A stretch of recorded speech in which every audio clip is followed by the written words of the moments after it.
എടാ ഞാനേ എൻ്റെ 26ാമത്തെ വയസ്സിലാണ് PSC ടെസ്റ്റ് എഴുതുന്നത്. PSC ടെസ്റ്റ് എഴുതാൻ പോയ ഹാളിൽ എൻ്റെ ബെഞ്ചിൻ്റെ തൊട്ടടുത്ത ബെഞ്ചിൽ ഒരു പെങ്കൊച്ച് ഇരുന്ന് പരീക്ഷ എഴുതുന്നുണ്ടായിരുന്നു. ഒരു പാവം പെങ്കൊച്ച്. ഞാൻ കുറേ നേരം അവളെ തന്നെ നോക്കിയിരുന്നു. ഭയങ്കര മനക്കണക്കൊക്കെ കൂട്ടി ഭയങ്കര എഴുത്ത്. ഞാൻ ഹാളിൽ വെച്ച് പ്രാർത്ഥിച്ചിട്ടുണ്ട്, കല്യാണം കഴിക്കാൻ പറ്റുകയാണെങ്കിൽ ഇങ്ങനെ ഒരു പെങ്കൊച്ചിന് കല്യാണം കഴിക്കണം.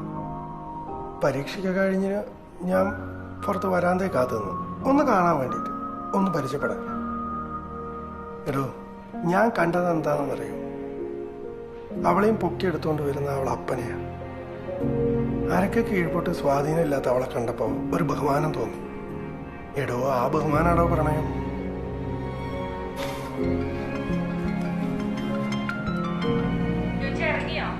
ഇല്ല, ഞാൻ ഇറങ്ങിയിട്ടില്ല. ഞാൻ മരുന്ന് മേടിച്ചിട്ടേ വരുള്ളൂ. അമ്മക്ക് എന്നും കൊടുക്കാനുള്ളതല്ലേ? കിടന്നോ? അമ്മ കിടന്നോ? ഇല്ല, ഷീറ്റ് എൻ്റെ അടുത്തുണ്ട്. ഞാനിതാ ഇവനായിട്ട് ഇങ്ങനെ സംസാരിച്ചു. ഞാൻ ഇറങ്ങട്ടെ? ഇല്ല, ഞാൻ വന്നിട്ടേ കഴിക്കുള്ളൂ. ശരി.